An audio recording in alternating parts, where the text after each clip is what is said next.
I was given some of this a little while ago and I've got to say, it's beautiful. You should see the colours and you should see how this stuff spreads. It's amazing. I'm going to throw some paint at some canvas. So one of the things about acrylic paints is that they don't have many legs, but watch this. I just add a little bit of water to that. I can block in whole lines, shapes, all sorts of things just with one brush. It travels for miles. But watch this. Look how great that colour is. Now what I'm going to do is I'm going to block in this whale and show how fantastic this colour is at spreading and how well it covers.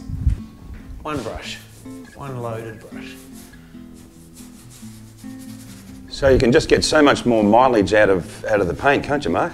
You really can. You can get miles out of the paint and it just seems to keep flowing without losing that intensity. One of the best things about it is it dries matte, so when you start working over the top of it, your paint doesn't slide. It's still got a little bit of grip, so you can actually feel the paint moving on the surface. So I really like that. And you can thin it out. You know, the amazing thing about it too is that there's so much pigment in it that if you thin it out, it still covers. It works beautifully like watercolours, but it's fast, so it doesn't reactivate once you work over it later on. All from the creative genius of Jim Cobb again.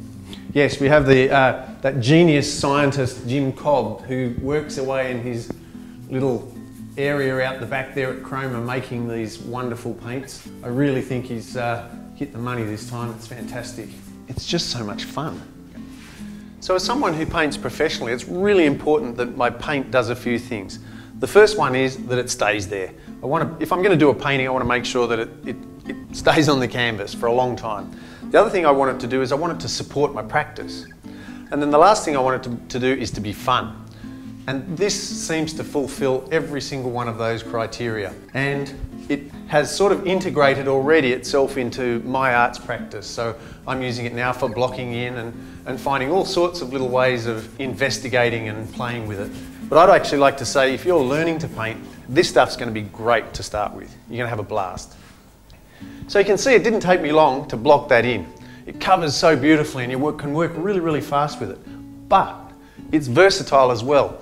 Now I don't know much about watercolours, that's kind of a mystical dark art, but I thought I'd play around with it this morning and I've messed around on a piece of brown paper and I'm pretty happy with how this has come out. It's nice and thin, it's sort of moved around beautifully, it's got enough pigment in it to make me happy. But I painted this and then painted this. How versatile is that? Completely different image, covered beautifully. What can I say? Jim's done it again. He's that little magical guy making fantastic paint. Doesn't get any better.